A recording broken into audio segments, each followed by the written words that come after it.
নমস্কাৰ বোলো সকলোকে পুনৰবাৰ টিকে মাইণ্ডৰ অন্য এটা ৰাতিপুৱাৰ ধামাকাদাৰ খবৰলৈ স্বাগতম জনাইছোঁ। অন্য দিনৰ দৰে আজিও আপোনালোকৰ বাবে দিনটোৰ কেইবাটাও গুৰুত্বপূৰ্ণ খবৰ লৈ আহিছোঁ। ভিডিঅ'টো প্ৰথমৰ পৰা শেষলৈকে চাই থাকিব। আমাৰ ভাৰতলৈ বাংলাদেশৰ পৰা দৈনন্দিন বহু লোক আহে। বহু লোকে কাটা তাৰ পাৰ হৈ আমাৰ ভাৰতত অনুপ্ৰৱেশ কৰে। ভাৰতত অবৈধভাৱে আহে আৰু তেওঁলোকে ভাৰতত অবৈধভাৱে আহি ভাৰততে ঘৰ দুৱাৰ বনাই বংশবৃদ্ধি কৰি ভাৰতকে আকৌ অনিষ্ট কৰে। আমাৰ অসমতো আপোনালোকে দেখা পাইছে, অসমৰ বিভিন্ন স্থানত অসম চৰকাৰে কোৱা অনুসৰি বাংলাদেশী আছে। এতিয়া তেওঁলোকক মুঠতে খেদিব লাগে, ইয়াৰ পৰা উচ্ছেদ কৰি বাংলাদেশলৈ খেদিব লাগে। আৰু কাগজে পত্ৰই নথিয়ে পত্ৰয়ো তেনেকুৱা বহু বাংলাদেশী আছে যিবিলাকে নেকি ৰাতি মনে মনে পাৰ হৈ আহে বাংলাদেশৰ পৰা ভাৰতলৈ আৰু ইয়াতে থাকি যায়। তো বন্ধু বান্ধৱীসকল, এতিয়া তেওঁলোকে পাৰ হ'ব পাৰে কেনেকৈ সীমান্তসমূহ? কাৰণ সীমান্তসমূহত পুৰা কাৰা সিকিউৰিটি থাকে, কাটা তাঁৰ দি থোৱা থাকে। কাটা তাঁৰৰ মাজেৰে পাৰ হৈ আহিব নোৱাৰে বাংলাদেশৰ পৰা ভাৰতলৈ মানুহ বা ভাৰতৰ পৰা বাংলাদেশলৈ মানুহ। এটা খবৰ ওলাই পৰিছে, আমাৰ ভাৰত চৰকাৰে ভাৰত আৰু বাংলাদেশৰ সীমান্তত যি নেকি কাটা তাঁৰ দিব লাগে, তো এতিয়াও বোলে প্ৰায় 20.92% এৰিয়া উন্মুক্ত হৈ আছে, তাতে কোনো ধৰণৰ বোলে কাটা তাঁৰ নাই। ভাৰত বাংলাদেশৰ সীমান্তৰ টোটেল দৈৰ্ঘ্য হৈছে 4094.70 কিলোমিটাৰ, কিন্তু কেৱল 3239.70 কিলোমিটাৰহে বোলে বৰ্ডাৰত আপোনাৰ কাটা তাঁৰ আছে। বাকী অংশত বোলে কাটা তাঁৰেই নাই। এতিয়া সেইফালে চাগে সোমাই গুচি আহে। গতিকে শীঘ্ৰেই যাতে চৰকাৰে সেই অঞ্চলটোতো কাটা তাঁৰ দিয়ে তাৰেই অনুৰোধ জনাইছোঁ। তো কি ক'ব আপোনালোকে এই সম্পৰ্কত কমেণ্ট ছেকশ্যনত জনাই থৈ যাব। আগবাইছোঁ ইয়াৰ পাছৰটো খবৰ ফালে। আমাৰ অসমৰ নিবনুৱা যুৱক যুৱতীৰ কাৰণে এটা ভাল খবৰ ওলাইছে। অসম চৰকাৰে এখন বিশেষ আঁচনি উলিয়াইছিলে, যিখন আঁচনিৰ জৰিয়তে আমাৰ অসমৰ যিসকল নেকি যুৱক যুৱতী নিবনুৱা, তো তেওঁলোকক কিবা এটা কাম কৰিবৰ কাৰণে 2 লাখ টকাকৈ দিব বুলি কৈছিলে। প্ৰথম পৰ্যায়ত 1 লাখ টকা দিব আৰু 1 লাখ দিয়াৰ পাছত তেওঁলোকক আকৌ 1 লাখ দিব। তো সেই 2 লাখেৰে কামটো ষ্টাৰ্ট কৰাৰ পাছত তেওঁলোকক আকৌ লোনৰ প্ৰয়োজন হ'লে 10 লাখ টকালৈকে লোন দিব বুলি এখন আঁচনি উলিয়াইছিলে। আৰু সেই আঁচনিখনৰ নাম আছিলে মুখ্যমন্ত্ৰী আত্মনিৰ্ভৰ অসম আঁচনি। আৰু এই আঁচনিৰ জৰিয়তে ইতিমধ্যে প্ৰথম পৰ্যায়ত পইচা দি গ'ল। ছাত্ৰ ছাত্ৰীসকলক বা যুৱক যুৱতীসকলক ইতিমধ্যে প্ৰথম পৰ্যায়ৰ পইচা দিছে। এতিয়া দ্বিতীয় পৰ্যায়ৰ পইচা 15 জানুৱাৰীত প্ৰদান কৰা হ'ব প্ৰায় ৭৫,000 যুৱক যুৱতীক। মানে প্ৰথম 1 লাখ টকাটো দিলে অলৰেডি প্ৰায়খিনি মানে ল'ৰা ছোৱালীক। এতিয়া দ্বিতীয়টো পৰ্যায়ৰ 1 লাখ টকাটো মানে দ্বিতীয় পৰ্যায়ত এতিয়া প্ৰায় ৭৫,000 ল'ৰা ছোৱালীক 15 জানুৱাৰীত আকৌ প্ৰদান কৰিব বুলি কৈছে পইচা। তো আপোনালোকে বাৰু আবেদন কৰিছিলে নাই? কমেণ্ট ছেকশ্যনত জনাবচোন। যদি আবেদন কৰিছিলে নিশ্চয়কৈ আপোনালোকে লাভ কৰিব। আগবাইছোঁ ইয়াৰ পাছৰটো খবৰ ফালে। আহি আছে 31 ডিচেম্বৰ, মানে নিউ ইয়েৰ পাৰ্টি বৰ ধামাকা হয় আমাৰ অসমত। নিউ ইয়েৰ পাৰ্টিৰ পাছতেই আকৌ মাঘৰ বিহু আহি গ'ল। মাঘৰ বিহুতো আৰু ধামাকা পাৰ্টি কৰে মানুহবিলাকে। 31 ডিচেম্বৰত একদম পুৰা ধামাকা পাৰ্টি কৰি দিয়ে, ধামাকা মদ খায় ল'ৰাবিলাকে, ধামাকা মানে উৎপাত কৰে প্ৰায় কিছুমান ল'ৰাই। আৰু এতিয়া আমাৰ অসমত নিউ ইয়েৰৰ আগমুহূৰ্তত কিছু নিয়ম জাৰি কৰি দিয়ে। প্ৰত্যেক বছৰে আপোনালোকে চাবচোন, সুৰাপান কৰি মদ চলাব নোৱাৰিব, অভাৰ স্পীডত গাড়ী চলাব নোৱাৰিব, এনেকুৱা ধৰণৰ মানে নিয়ম লগাই থৈ দিয়ে। এতিয়া এইবাৰ নিয়ম আৰু কটকটীয়া হ'ব, যাৰ কাৰণে নেকি এতিয়া স্পীড লিমিট জুখিব পৰা যন্ত্ৰ আহি গৈছে অসম আৰক্ষীৰ হাতত। এতিয়া অসম আৰক্ষীৰ হাতে হাতে থাকিব স্পীড লিমিট জোখা মেচিন। স্পীড লিমিট জুখিব। আগফালে যেনিবা গাড়ী এখন পাৰ হৈ গ'ল, মেচিনটো লগাই দিব, বোলে কিমান হৈছে স্পীড, ইমান, ধৰ ইয়াক, ধৰি ফাইন কাট। তাৰ লগতে অত্যাধুনিক মানে সুৰা খাইছে নে নাই খোৱা, মদ খাইছে নে নাই খোৱা, মানে স্কেন কৰিব পৰা মেচিনো আহি গৈছে। এতিয়া মুঠতে আমাৰ অসমত 31 ডিচেম্বৰ মাঘৰ বিহু ফেষ্টিভেলত মদ খাই উদ্ভণ্ডালি কৰিব নোৱাৰিব, নহ'লে বিপদ আহি যাব। আগবাইছোঁ ইয়াৰ পাছৰটো খবৰ ফালে। আমাৰ ভাৰতবৰ্ষত বৃদ্ধি পাইছে দুৰ্ঘটনাৰ সংখ্যা। খবৰ লোৱা অনুসৰি বিগত 5 বছৰত আমাৰ ভাৰতবৰ্ষত দুৰ্ঘটনাৰ মাত্ৰাটো বৃদ্ধি পাইছে বুলি খবৰ ওলাই পৰিছে। খবৰ লোৱা অনুসৰি 2020 চনত প্ৰায় 1,38,383 গৰাকীৰ মৃত্যু হৈছিলে দুৰ্ঘটনাত। 2021 চনত 1,53,000 লোকৰ মৃত্যু হৈছিলে। 2022 চনত 1,68,491 গৰাকী লোকৰ মৃত্যু হৈছিলে। 2023 চনত 1,72,890 গৰাকী লোকৰ মৃত্যু হৈছিলে। 2024 চনত 1,77,177 গৰাকী লোকৰ মৃত্যু হৈছিলে ৰোড এক্সিডেণ্টত। ৰোড এক্সিডেণ্টৰ সংখ্যা কমিবহে লাগে, কাৰণ চৰকাৰে ইমান নিয়ম কঠোৰ বনাইছে, ৰাস্তা পদূলি ভাল কৰি দিছে, কিন্তু তাৰ পাছতো ৰোড এক্সিডেণ্টৰ সংখ্যা দিনক দিনে বৃদ্ধি পাই গৈছে। কিমান নিয়ম বনাইছে চাওকচোন, হিট এণ্ড ৰান পলিচি হৈ গ'ল, বা আপোনাৰ বিভিন্ন ধৰণৰ ট্ৰেফিক নিয়মবিলাক হৈ গ'ল হেলমেট পিন্ধা বাধ্যতামূলক কৰিছে কিন্তু তাৰ পাছতো ৰোড এক্সিডেণ্ট দিনক দিনে বৃদ্ধি পাইছে আমাৰ অসমত বা আমাৰ ভাৰতবৰ্ষত কিয় বাৰু জানেনে ইয়াৰ একমাত্ৰ কাৰণ হৈ গৈছো আমি নিজেই আমিবিলাকে নিজেই চৰকাৰে যিমানেই নিয়ম বনাওক কিয় চৰকাৰে যিমানেই ৰাস্তা পথ মানে ভাল নকৰক কিয় আমি মানে 1% চাগে ট্ৰেফিক ৰুল মানি নচলো নেকি যোনে যেনেকৈ পায় তেনেকেই মানে নিয়ম ভংগ কৰে আৰু তাৰ কাৰণে আজিকালি এই ৰোড এক্সিডেণ্ট বিলাক বেছিকৈ হ'বলৈ লৈছে আগৈছো ইয়াৰ পাছৰটো খবৰৰ ফালে ইয়াৰ পাছৰ খবৰটো ওলাইছে ভাৰতৰ কেপিটেল দিল্লীৰ পৰা খবৰ ওলাই পৰিছে দিল্লীত বায়ুৰ প্ৰদূষণ ইমানেই বোলে বৃদ্ধি পাইছে গৈ এতিয়া যিমান বিলাক নেকি প্ৰাইভেট সেক্টৰৰ অফিস আছে প্ৰাইভেট সেক্টৰৰ অফিস সমূহে ঘোষণা কৰিবলৈ বাধ্য হৈছে যে প্ৰাইভেট সেক্টৰৰ অফিস বিলাকত কেৱল 50%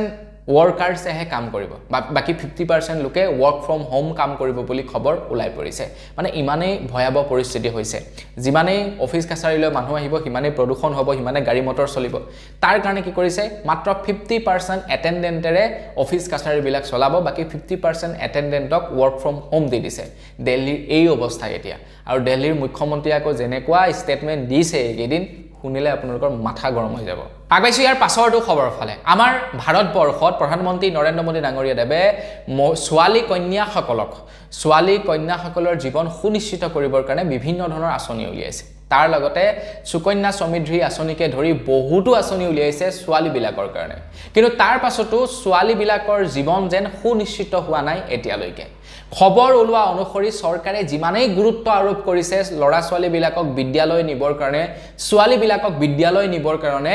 হিমানেই কিন্তু ছোৱালী বিলাকক বিদ্যালয়ৰ পৰা আঁতৰত ৰাখিছে একাংশ অভিভাৱকে খবৰ ওলোৱা অনুসৰি বৰ্তমান আমাৰ ভাৰতবৰ্ষত 45.4% কন্যাই বোলে বিদ্যালয়ে গছকি পোৱাগে নাই 45.4% শিশুৱে কন্যা শিশুৱে এতিয়ালৈকে বিদ্যালয় গছকি পোৱা নাই আৰু আটাইতকৈ বেছি বিদ্যালয় নোযোৱা ছাত্ৰীৰ সংখ্যা আছে মহাৰাষ্ট্ৰৰ 66% কন্যা শিশুৱে বিদ্যালয় বোলে গৈয়ে পোৱা নাই বুলি ৰিপৰ্টছ ওলাই পৰিছে এতিয়া ইয়াতে কাৰ গাফিলতিৰ বাবে হৈছে চৰকাৰৰ বাবে নে আপোনাৰ সেই অভিভাৱকৰ কাৰণে নাজানো আৰু কিন্তু মুঠৰ ওপৰত কথাটো হৈ গ'ল কি আমাৰ ভাৰতবৰ্ষৰ সৰু সৰু কণ শিশুসকলক বিদ্যালয়ৰ পৰা আঁতৰত ৰাখিছে নে ৰখুৱাইছে সেইবিলাক মুঠতে নাজানো আৰু আগবাইছো ইয়াৰ পাছৰটো খবৰ ফালে ইয়াৰ পাছৰ খবৰটো ওলাই পৰিছে নলবাৰীবাসীৰ বাবে নলবাৰীত নিৰ্মাণ কৰি থকা হৈছে এটা ষ্টেডিয়াম আৰু খুব শীঘ্ৰেই সেই ষ্টেডিয়াম মুকলি কৰিব বুলি খবৰ ওলাই পৰিছে খবৰ ওলোৱা অনুসৰি নলবাৰীত 54 কোটি টকাৰ ব্যয় সাপেক্ষে নিৰ্মাণ কৰি থকা হৈছে এটা ষ্টেডিয়ামটো নিৰ্মাণ কৰিছে সৰিয়হতলীত নলবাৰী ষ্টেডিয়াম নামেৰে এই ষ্টেডিয়ামৰ নামাকৰণ কৰা হ'ব একেলগতে প্ৰায় 10,000 লোকে একেলগতে বহি উপভোগ কৰিব পাৰিব খেল মন্ত্ৰী হিমন্ত বিশ্ব শৰ্মাদেৱে খুব সোনকালেই নৱবৰ্ষতে এই ষ্টেডিয়ামটিৰ মুকলি কৰিব বুলি খবৰ ওলাই পৰিছে এতিয়া ষ্টেডিয়ামটো নিৰ্মাণ কৰিছে ঠিকই আছে এনেকুৱা বহুতো ষ্টেডিয়াম দেখিছো নিৰ্মাণ কৰিছে কিন্তু তাৰ মেইনটেনেন্স নাই এইটো বেয়া কথা ষ্টেডিয়ামটো বনাইছে তাৰ মেইনটেনেন্সৰ দায়িত্ব চৰকাৰে ল'ব লাগিব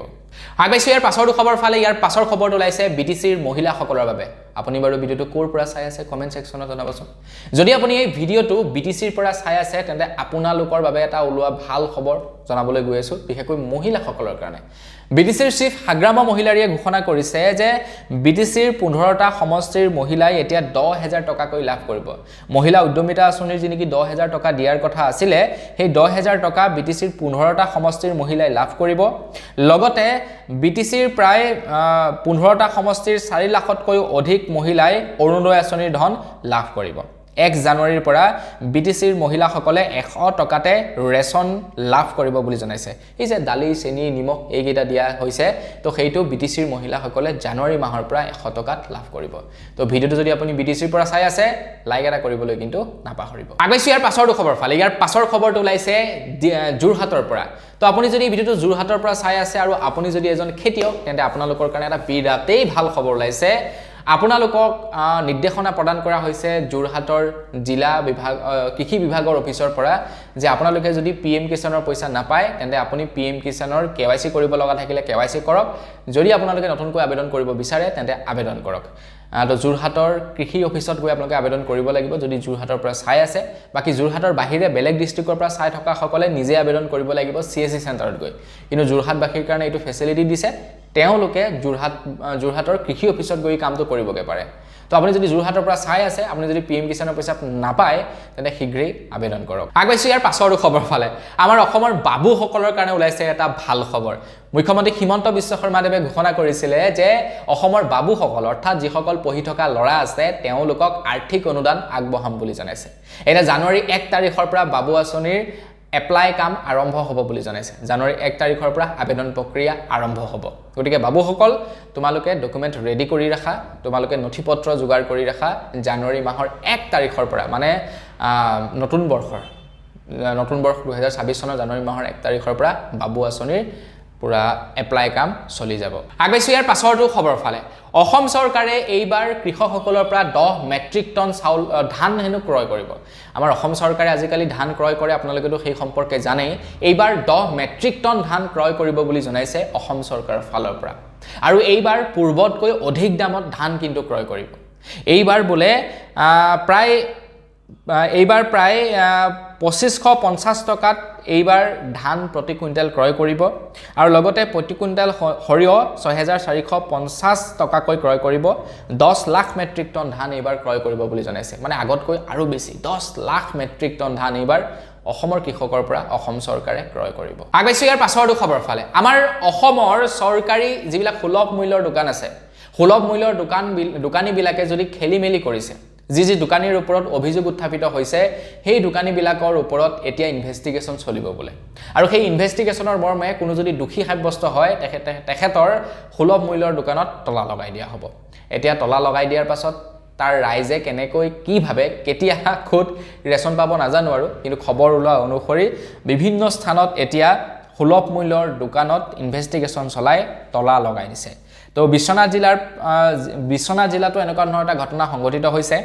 চাউল দালি নিমখ বিতৰণ কৰোতে খেলিমেলি কৰিছিলে যাৰ কাৰণে নেকি বিশ্বনাথৰ এখন সুলভ মূল্যৰ দোকানত সিল লগাই দিয়ে এতিয়া সেই মানুহবিলাকে কোডবা ৰেচন লয় নাজানো আৰু আগবাইছো ইয়াৰ পাছৰটো খবৰ ফালে আমাৰ অসমত এতিয়া মাটি কিনা বেচাক লৈ নতুনকৈ এটা নিয়ম জাৰি কৰা হ'ব আমাৰ অসমত এতিয়াৰে পৰা তিনি পুৰুষ যিসকল অসমত বসবাস কৰিব তেওঁলোকেহে মাটি ক্ৰয় কৰিব পাৰিব আপুনি যদি মাটি ক্ৰয় কৰিব বিচাৰে আপোনাৰ তিনিটা পুৰুষ অসমৰে হ'ব লাগিব আপোনাৰ দেউতা আপোনাৰ দেউতাৰ দেউতা আপোনাৰ দেউতাৰ দেউতাৰ দেউতা মানে আপোনাৰ ককা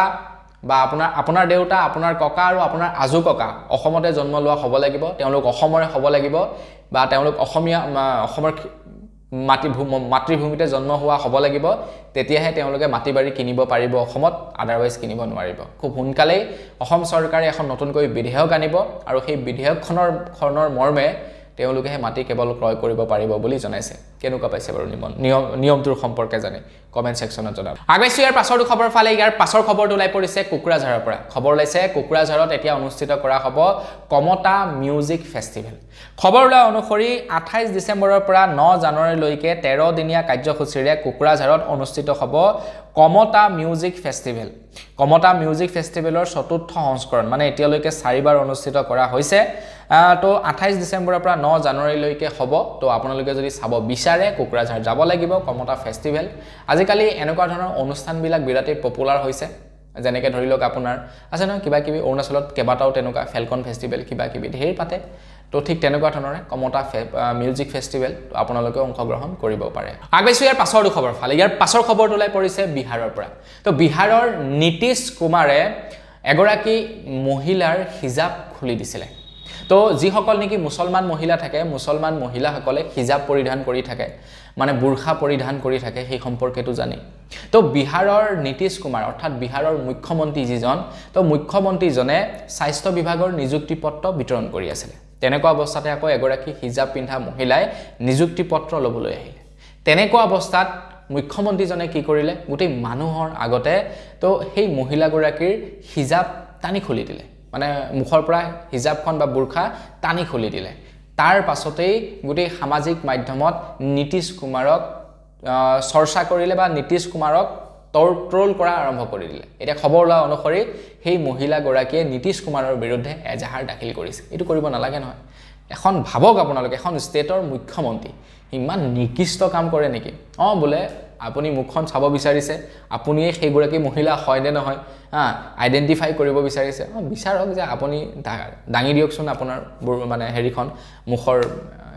বুৰখাখন চাও আপুনি হয় নে নহয় কিন্তু তেখেতে কি কৰিছে ডাইৰেক্ট টানি পিনি খুলি দিছে এইটো আকৌ কেনেকুৱা ব্যৱহাৰ এইটোতো একদম বেয়া কথা হয়নে নহয় কমেন্ট সেকশনত জনাব আৰু যাৰ কাৰণে নেকি এতিয়া তেখেতৰ বিৰুদ্ধে মানে নীতিশ কুমাৰৰ বিৰুদ্ধে এজাহাৰ দাখিল কৰা হৈছে আগবাইছো ইয়াৰ পাছৰটো খবৰ ফালে অসমত যেতিয়া কা আন্দোলন হৈছিলে কা আন্দোলনৰ সময়ত বিভিন্ন স্থানত আমাৰ অসমৰ জাতীয় সংগঠনৰ নেতাসকলৰ বিৰুদ্ধে এজাহাৰ দাখিল কৰা হৈছিলে অখিল গগৈটো কিমান দিন জেলত সোমাই থাকিলে তাৰ কোনো ঠিক নাই প্ৰত্যেকজন জাতীয় নেতাৰ ওপৰতেই এজাহাৰ দাখিল কৰা হৈছিলে আৰু প্ৰায় সংখ্যকেই জেলত থাকিব লগা হৈছিলে এতিয়া খবৰ ওলোৱা অনুসৰি কা আন্দোলনৰ সময়ত আমাৰ অসমৰ 5 জাতীয় নেতাৰ ওপৰত অভিযোগ দাখিল হৈছিলে যে তেওঁলোকে গোলাঘাটৰ বিজেপিৰ কাৰ্যালয় ভাঙি লণ্ডভণ্ড কৰিছিলে কা আন্দোলনৰ সময়ত আৰু সেই দুখৰ ভিত্তিত তেওঁলোকৰ ওপৰত এজাহাৰ দাখিল কৰা হৈছিলে এজাহাৰ দাখিল কৰা হৈছিল বিদ্যুৎ শইকীয়া মহেন বৰা নিপন গগৈ ৰাজীৱ লস্কৰ অখিম শইকীয়া তেওঁলোকৰ ওপৰত এজাহাৰ দাখিল কৰা হৈছিল আৰু এতিয়া তেওঁলোকৰ এজাহাৰ গোলাঘাট জিলা অতিৰিক্ত মুখ্য আদালতে মানে সেই এজাহাৰ খাৰিজ কৰিছে তেওঁলোকক দুখী মুক্ত ৰূপে ঘোষণা কৰিছে আগবাইছে একেবাৰে শেষৰ খবৰ ফালে একেবাৰে শেষৰ খবৰটো ওলাইছে গুৱাহাটী মহানগৰীত বাস কৰা মহিলাসকলৰ কাৰণে তো ভিডিওটো বাৰু আপুনি কোৰ পৰা চাই আছে কমেন্ট সেকশনত জনাবচোন যদি গুৱাহাটী মহানগৰীৰ পৰা চাই আছে তেন্তে আপোনালোকৰ কাৰণে এটা বিৰাটেই ভাল খবৰ ওলাই পৰিছে গুৱাহাটী মহানগৰীৰ মহিলাসকলে এতিয়া যদি বিপদজনক অনুভৱ কৰে ধৰিলক ৰাস্তাৰে গৈ আছে গাড়ীত গৈ আছে বাইকত গৈ আছে তো এনেকুৱা যেন যদি ফিল কৰে যে মোৰ পাছফালে কোনোবা লৰা কেইটামান লাগিছে মই অকনমান আচক হোৱা যেন ফিল কৰিছো মই অলপ মানে বিপদ অনুভৱ কৰিছো তেতিয়া কি কৰিব পাৰে ঠায়ে ঠায়ে এতিয়াৰে পৰা ইমাৰ্জেন্সি বক্স লগোৱা হৈছে সেই ইমাৰ্জেন্সি বক্সত গৈ সুইচ টিপিব পাৰে এটা গুৱাহাটী মহানগৰীৰ বিভিন্ন স্থানত আপোনালোকে ৰেড কালাৰৰ ইমাৰ্জেন্সি বক্স দেখিব ইমাৰ্জেন্সি বক্সত এটা বুটান থাকিব সেই বুটানটো টিপাৰ লগে লগে ডাইৰেক্টলি প্ৰশাসনৰ ওচৰত মানে কল যাবগে যে আমুক স্থানত আমুকটো লোকেশনত কোনোবা এগৰাকী মহিলা বিপদত পৰিছে তেখেতক বচাব লাগে আৰু লগে লগে সেই স্থানত আহি আপোনালোকক উদ্ধাৰ কৰিব এইটো গুৱাহাটী মহানগৰীৰ মহিলাসকলৰ কাৰণে এই কামটো কৰা হৈছে মোৰ মতে গোটেই অসমতে কৰি দিব লাগে হয় নহয় বিশেষকৈ অৱশ্যে টাউন এৰিয়া বিলাকত কৰিব লাগে টাউন এৰিয়া বিলাকত এনেকুৱা মানে প্ৰবলেম বিলাক বেছিকৈ হয় গতিকে টাউন এৰিয়াত কৰিলে ভাল আৰু হয়নে নহয় আপোনালোকে কমেন্ট সেকশনত জনাব তো বন্ধু বান্ধৱীসকল বস আজিৰ ভিডিঅ' জনাবলগীয়া খবৰ ইমান কেইটাই আছিলে খবৰ কেইটা জানি আপোনালোকৰ কেনে লাগিলে সেইটো সম্পৰ্কে জনাব তো পুনৰ এটা ভিডিঅ'ত সকলোকে লগ পোৱাৰ সজলে বিৰাম মাগিছো ধন্যবাদ জয় অসম